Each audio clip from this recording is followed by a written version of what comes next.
আসসালামু আলাইকুম ওয়ারাহমাতুল্লাহ। প্রিয় দর্শক, আশা করি আপনারা সকলেই অনেক ভালো আছেন। আমাদের চ্যানেলটিতে প্রতিনিয়ত ইসলামিক এবং শিক্ষণীয় ভিডিও ছাড়া হয়, তাই লাইক, কমেন্ট এবং সাবস্ক্রাইব করবেন আশা করি। চলুন ভিডিওটি শুরু করা যাক। সুলাইমান আলাইহিসসালামকে আল্লাহ রাব্বুল আলামিন পুরো পৃথিবীর বাদশাহী দান করেছিলেন। জিনেদের উপরেও তার রাজত্ব ছিল।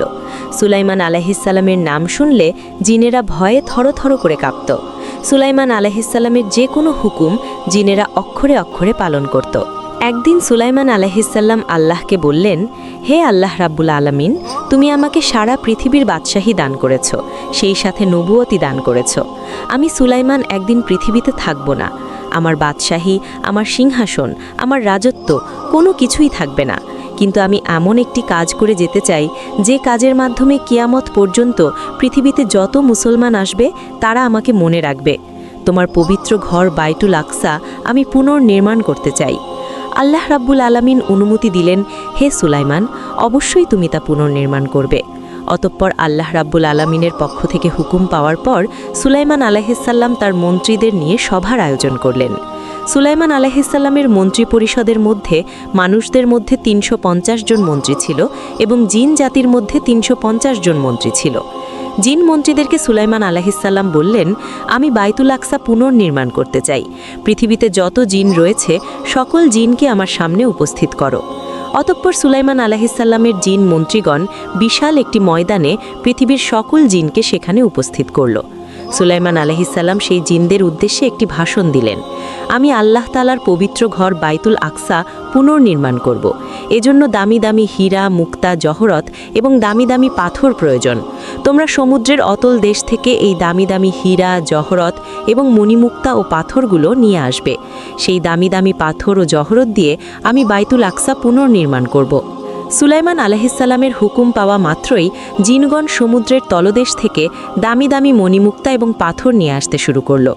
সমুদ্রের তলদেশ থেকে নিয়ে আসা জিনদের এই পাথরগুলো এতই উজ্জ্বল ছিল যে বাইতুল আকসার উপর যখন একটি পাথর রাখা হয়েছিল, ১৬ মাইল পর্যন্ত বনি ইসরায়েলের মহিলাগণ সেই পাথরের আলোয় বসে বসে কাঁথার সেলাই করত।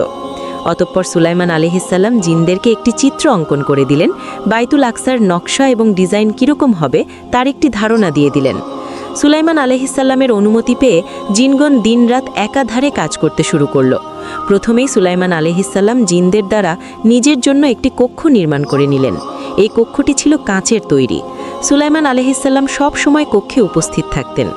জিনগণ বাহির থেকে দেখত ওই যে নবী সুলাইমান সেখানে উপস্থিত রয়েছেন, আর তার ভয়ে জিনগণ দিন রাত কাজ করে যেত। সুলাইমান আলাইহিসসালাম যদি এক মুহূর্তের জন্য সেই কক্ষের বাইরে যেতেন, জিনদের চোখের আড়াল হতেন, জিনগণ কাজে ফাঁকি শুরু করত।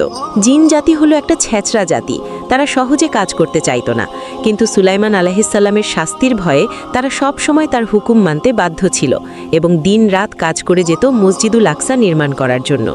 দেখতে দেখতে মসজিদুল আকসার ৩ ভাগের ২ ভাগ কাজ সম্পূর্ণ হলো, বাকি ছিল ১ ভাগ কাজ। সবসময় সুলাইমান আলাইহিসসালাম সেই কাজের কক্ষ থেকে জিনদের কাজের প্রতি প্রত্যক্ষভাবে নজর রাখতেন, যাতে কোনো জিন কাজে ফাঁকি দিতে না পারে।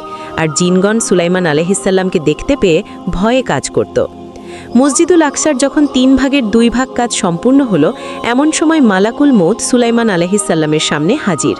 সুলাইমান আলাইহিসসালাম তাকে জিজ্ঞেস করলেন, আপনি কে? আমি হলাম আল্লাহর ফেরেশতা মালাকুল মউত আজরাইল।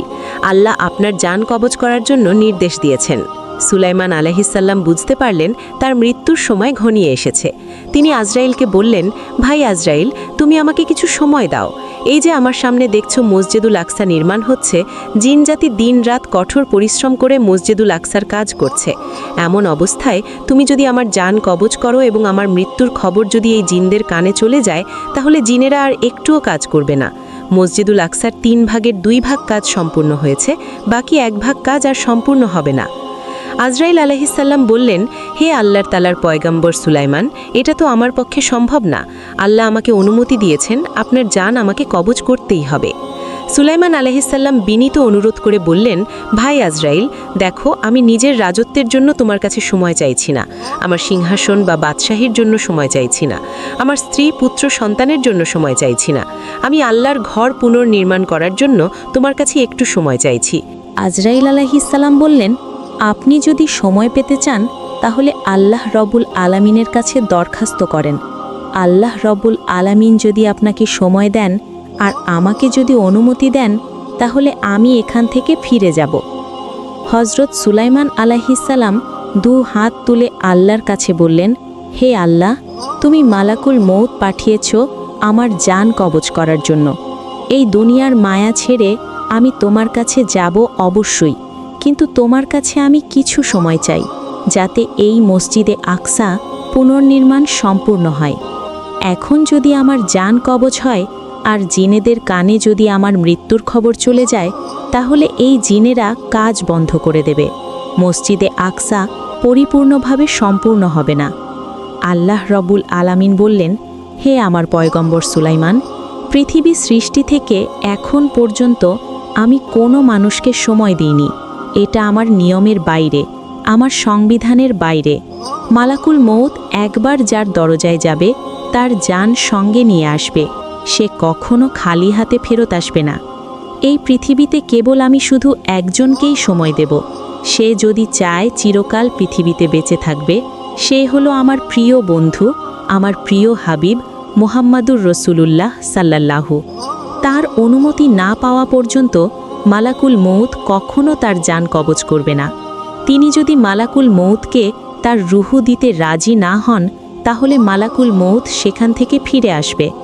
এই নিয়ম তো শুধু আমার বন্ধুর জন্য, আমার হাবিবের জন্য, আর পৃথিবীর কোনো মানুষের জন্য প্রযোজ্য নয়।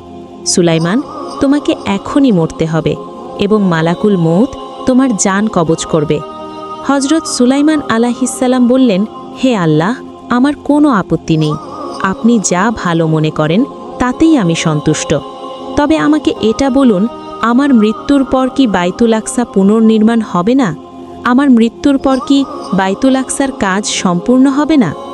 আল্লাহ রব্বুল আলামিন বললেন, সুলাইমান, সে দায়িত্ব আমি আল্লাহ নিয়ে নিলাম।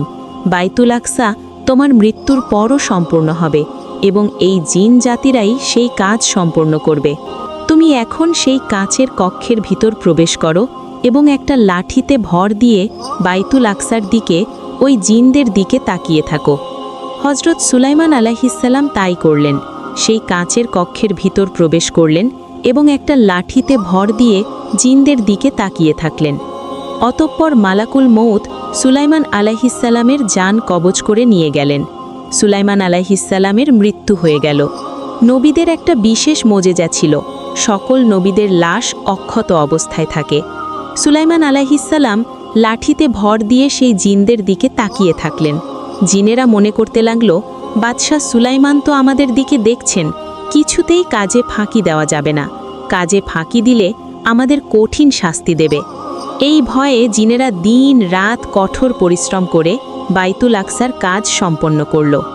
এদিকে একটি ঘুন পোকা সুলাইমান আলাইহিসসালামের লাঠি খাওয়া শুরু করেছিল, তিল তিল করে লাঠি খেয়ে ফেলছিল। এভাবে দীর্ঘ যখন 1 বছর কেটে গেল, অন্যদিকে বাইতুল আকসার কাজও পরিপূর্ণভাবে সম্পূর্ণ হলো। এমন সময় আলাইহিসসালামের লাঠির কিছু অংশ ঘুন পোকা খেয়ে ফেলল। সঙ্গে সঙ্গে সুলাইমান আলাইহিসসালাম ধপ করে মাটিতে পড়ে গেলেন। এই দৃশ্য দেখে সুলাইমান আলাইহিসসালামের জিন মন্ত্রীগণ দৌড়ে আসলো। কি হয়েছে আমাদের বাদশার? তারা দেখল সুলাইমান আলাইহিসসালাম মৃত্যুবরণ করেছেন এবং যে লাঠিতে ভর দিয়ে দাঁড়িয়েছিলেন, এই লাঠি ঘুন পোকা খেয়ে ফেলেছে। উপস্থিত সমস্ত জিন অবাক হয়ে গেল। তারা চিন্তা করতে লাগল, সুলাইমান আলাইহিসসালামের মৃত্যু হয়তো অনেক আগেই হয়েছে, কিন্তু ইনি দীর্ঘদিন লাঠিতে ভর দিয়ে দাঁড়িয়েছিলেন। জিনেরা তখন সেই লাঠির উপর পরীক্ষা নিরীক্ষা শুরু করল। সুলাইমান আলাইহিসসালামের মৃত্যুর রহস্য উন্মোচন করার জন্য জিনেরা আবার একটি লাঠি নিয়ে আসলো এবং সেই লাঠিতে একটি ঘুন পোকা লাগিয়ে দিল। সারাদিনে সেই ঘুন পোকা কতটুকু লাঠি কাটতে পেরেছে এবং সুলাইমান আলাইহিসসালামের সেই লাঠিটি যতটুকু কেটেছিল, জিনজাতি ক্যালকুলেশন করে দেখল যে ওই পরিমাণ লাঠি খেতে ঘুন পোকার প্রায় 1 বছর সময় লেগেছে। জিনেরা হিসেব বের করে ফেলল, সুলাইমান আলাইহিসসালামের মৃত্যু 1 বছর আগে হয়েছে। তিনি এই লাঠিতে ভর দিয়ে 1 বছর দাঁড়িয়েছিলেন। লাঠি খেয়ে যখন নিচের অংশ শেষ হয়ে গেছে, সুলাইমান আলাইহিসসালাম মাটিতে পড়ে গেছেন। বাইতুল আকসা নির্মাণের সূচনা শুরু হয়েছিল ইয়াকুব আলাইহিসসালামের হাত ধরে। ইয়াকুব আলাইহিসসালাম তখনও নবুয়ত পাননি। তিনি ফিলিস্তিনের পূর্ব প্রান্তর থেকে যখন হারানের দিকে রওনা দিলেন, দিন শেষে যখন সন্ধ্যা হয়ে আসলো, তিনি একটি জায়গায় তাঁবু টাঙালেন রাত্রি যাপন করার জন্য। একটি পাথরের উপর মাথা দিয়ে তিনি শুয়ে পড়লেন। রাত্রেবেলা তিনি স্বপ্নে দেখলেন তিনি যে পাথর মাথায় দিয়ে শুয়ে আছেন, সেই পাথরের কাছ থেকে আসমান বরাবর একটি সিঁড়ি উঠে গেছে এবং সেই সিঁড়ি দিয়ে ফেরেশতাগণ নামা ওঠা করছেন। সঙ্গে সঙ্গে আল্লাহ রব্বুল আলামিন ডেকে বললেন, হে ইয়াকুব, তোমাকে আমি নবী বলে ঘোষণা করলাম। আজ থেকে তুমি আমার রিসালাত প্রাপ্ত পয়গম্বর। হজরত ইয়াকুব আলাইহিসসালাম যখন সকালবেলা ঘুম থেকে উঠলেন, তিনি সেই পাথরটা চিহ্নিত করার জন্য পাথরের উপর তেল ঢেলে দিলেন এবং তিনি বললেন, ভবিষ্যতে আমি যদি কোনো দিন এই জায়গায় পুনরায় আসি, তাহলে এখানে একটি মসজিদ নির্মাণ করব, আর সেই মসজিদের নাম হবে বাইতুল আকসা। এই বাইতুল আকসা হল মুসলমানদের প্রথম কেবলা। প্রিয় দর্শক, আজকের ভিডিওটি আপনাদের কেমন লেগেছে তা অবশ্যই কমেন্ট বক্সে লিখবেন। সকলেই ভালো থাকুন, সুস্থ থাকুন। আল্লাহ হাফেজ।